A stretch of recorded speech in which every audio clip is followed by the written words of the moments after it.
जय गुरुदेव। आज मैं आपको हठ योग शास्त्रीय विषय में थोड़ी सी जानकारी दे रहा हूँ, लेकिन उसके पढ़ने मात्र से हमें और क्या लाभ मिलता है, पहले उस जो शिव संहिता हठ योग शास्त्र का जो फल है पहले मैं वो कहता हूँ, फिर आगे की जानकारी फिर आरंभ से मैं तुम्हें जानकारी देता हूँ। जो बुद्धिमान साधक 28 लाख की संख्या में जप करता है वह महाबल से समन्वित काम रूप अर्थात कामदेव के समान रूपवान और विद्याधरों का स्वामी अर्थात अति बुद्धिमान हो जाता है। वह साधक यदि 30 लाख जप कर ले तो ब्रह्मा विष्णु के समान हो जाता है। 60 लाख जप करने से रुद्र तत्व को प्राप्त होता है तथा 80 लाख जप कर ले तो अमरत्व और सर्वप्रियता प्राप्त करता है। यदि 1 करोड़ की संख्या में जप कर ले तो वह योगी परम पद में लीन हो जाता है। इस प्रकार की साधना करने वाले योगी तीनों लोकों में अत्यंत दुर्लभ अर्थात असाधारण होते हैं। हे देवी, त्रिपुर स्वरूप शिवजी ही त्रिभुवन का परम कारण है। उनका चरण कमल अक्षय शांत अप्रेम अर्थात प्रमाण सहित और रोग रहित है। उसकी प्राप्ति योगी जनों के लिए ही संभव है, इसमें संशय नहीं है। यह सर्व अभिप्सितों को पूर्ण करने वाली शिव विद्या ही महाविद्या है। यही सबसे अग्रश्रेष्ठ व अत्यंत गुप्त है। इसे महेश्वरी या सांभवी विद्या भी कहते हैं। इस गोपनीय शास्त्र को विद्वान गुप्त ही रखते हैं। सिद्धि प्राप्त करने वाले साधकों का कर्तव्य है कि इस हठ विद्या को सदा गुप्त बनाए रखें अर्थात किसी को प्रकट ना करें, क्योंकि यह गुप्त रहने पर ही वीर्यवती रहती है और यदि इसे प्रकाशित कर दिया जाए तो निर्वीय या प्रभावहीन हो जाती है। अर्थात इस विद्या का बल से इसे गुप्त रखने में ही जो बुद्धिमान पुरुष नित्य प्रति इस शिव संहिता का आदि से अंत पर्यंत पाठ करते हैं उन्हें क्रम पूर्वक अर्थात धीरे धीरे योग सिद्धि उपलब्ध हो जाती है। और जो विद्वान पुरुष इस ग्रंथ का नित्य पूजन करता है उसे मोक्ष की प्राप्ति अवश्य होती है, इसमें संदेह नहीं है। सभी मुमुक्षु पुरुषों साधुओं को यह ग्रंथ सुनने योग्य है। क्रियावान पुरुषों योग में अभ्यासी को अवश्य ही सिद्धि प्राप्त होती है, परंतु क्रियाहीन पुरुष के लिए यह संभव नहीं है, अर्थात वह कुछ भी नहीं कर सकते। इसलिए विद्वान विधान पूर्वक इस क्रिया का अनुष्ठान अथवा अभ्यास करे।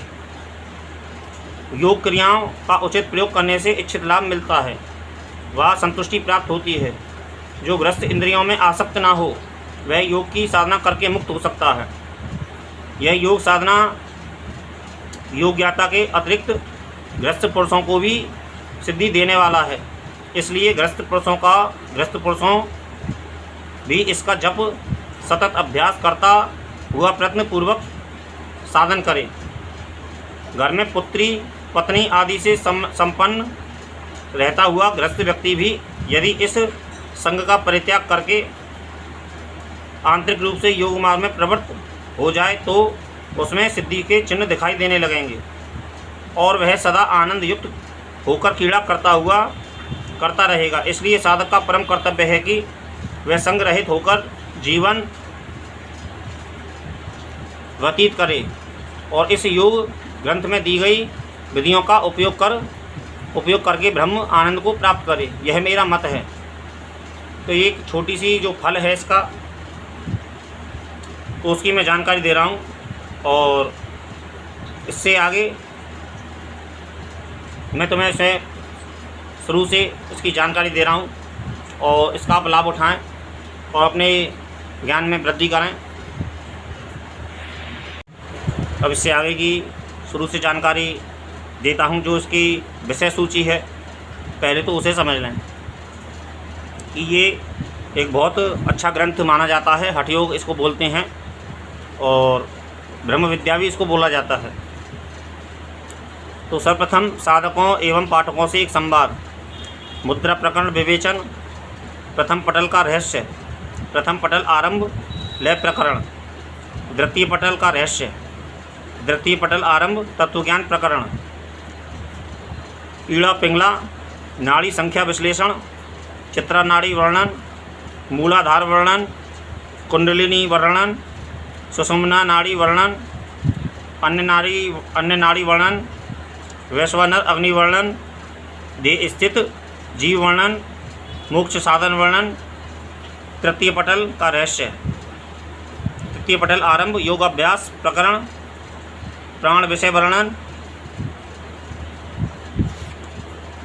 गुरु महत्ता वर्णन, प्राणायाम विधि, नाड़ी शोधन, योग विघ्न वर्णन, योग विघ्न नाश वर्णन, प्राणायाम विघ्न नाश वर्णन, प्राणायाम से विशेष लाभ, कुंभक सिद्धि वर्णन, धारणा वर्णन, प्राणवायु साधना वर्णन, आसनों का वर्णन, सिद्धासन वर्णन, पद्मासन वर्णन, उग्रासन वर्णन, स्वास्तिकासन वर्णन, चतुर्थ पटल का रहस्य,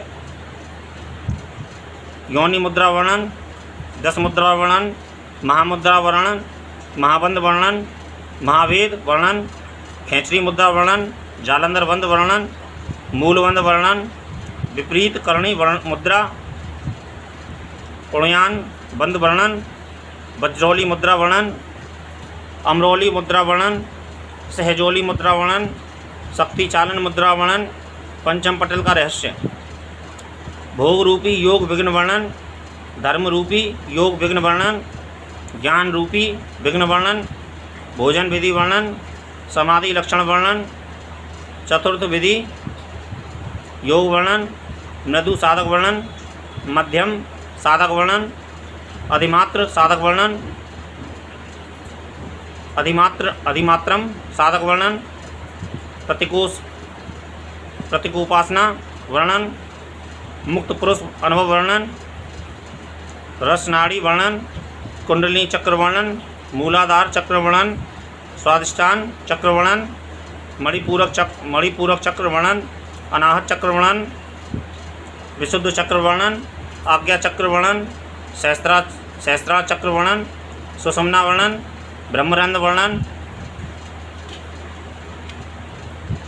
ध्यान सिद्धि वर्णन, राजयोग वर्णन, समाधि वर्णन, राजाधिराज योग वर्णन, मंत्र जप वर्णन, शिव संहिता फल कथन, शिव संहिता का योगिक सार, पंचकोश पंचप्राण नाड़ी दर्शन।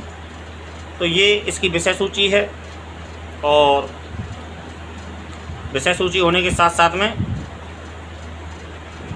और इसकी योग के जिज्ञासुओं और सामान्य पाठकों के सम्मुख यह शिव संहिता प्रस्तुत करते हुए मैं अत्यंत हर्षित हो रहा हूँ। दर्शन और योग के अनेक ग्रंथों के अध्ययन व अनुसंधान के पश्चात हमारा यह निष्कर्ष है कि शिव संहिता एक विलक्षण संवाद ग्रंथ है।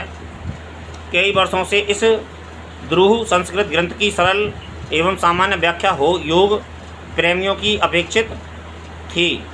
समय समय पर कई योग विद्यार्थी इस ग्रंथ की मांग हेतु पत्राचार भी करते रहे। इस ग्रंथ को साधकों के समक्ष लाने में विलंब अवश्य हुआ है, किंतु इस प्राचीन संस्कृत योग रचना एवं सरल एवं सामयिक अनुवाद व व्याख्या कोई सामान्य कार्य नहीं था, इसलिए इसके प्रकाशन में हुआ विलंब स्वाभाविक ही है।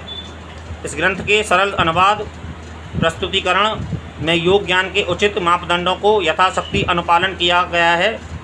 आज से 40-50 वर्ष पूर्व प्रकाशित शिव संहिता के कुछ संस्करणों से इसकी अल्प भिन्नता संभव है। इसका कारण यह है कि कहीं कहीं विषय के संदर्भ अनुसार अधिक पंक्ति वाले श्लोकों को अनुवादक ने एक ही श्लोक मानकर गणना की थी, किंतु प्रस्तुत संस्करण में हमने यथासंभव प्रत्येक श्लोक अथवा श्लोक पंक्ति की अलग व्याख्या की है, जिससे पाठक उचित भाव में शब्दार्थ ग्रहण कर सके।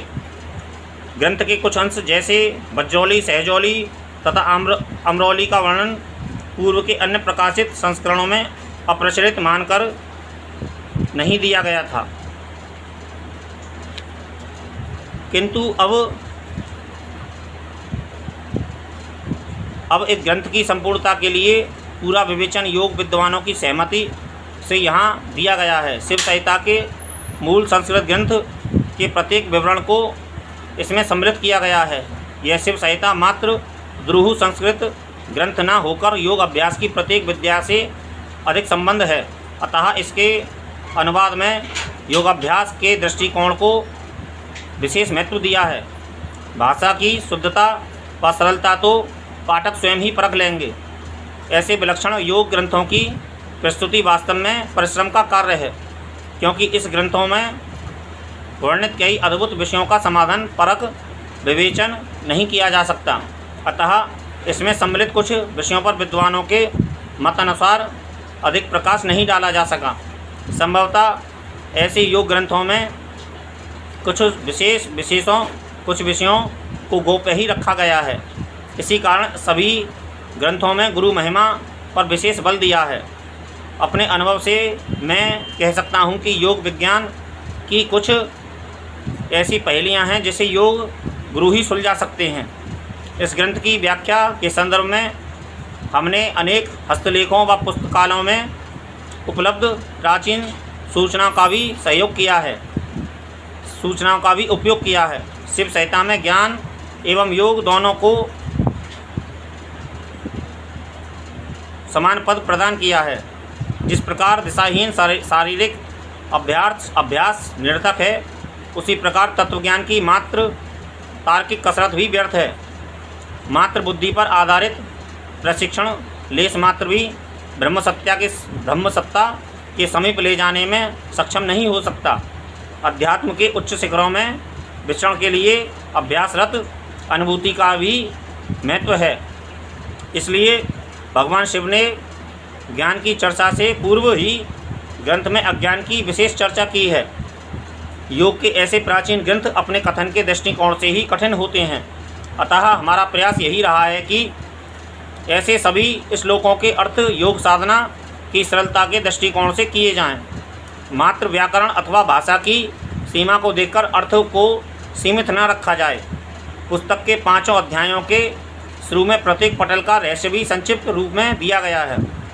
इस ग्रंथ की व्याख्या और विवेचना से हमें व्यक्तिगत रूप से अद्भुत आनंद मिला है, जिसे निरंतर अनुभव करने के लिए हम हठयोग प्रदीप का सिद्ध सिद्धांत पद्धति और गोरक्ष शतक जैसे योग के दिव्य ग्रंथों की विवेचना और अनुवाद में संलग्न हैं।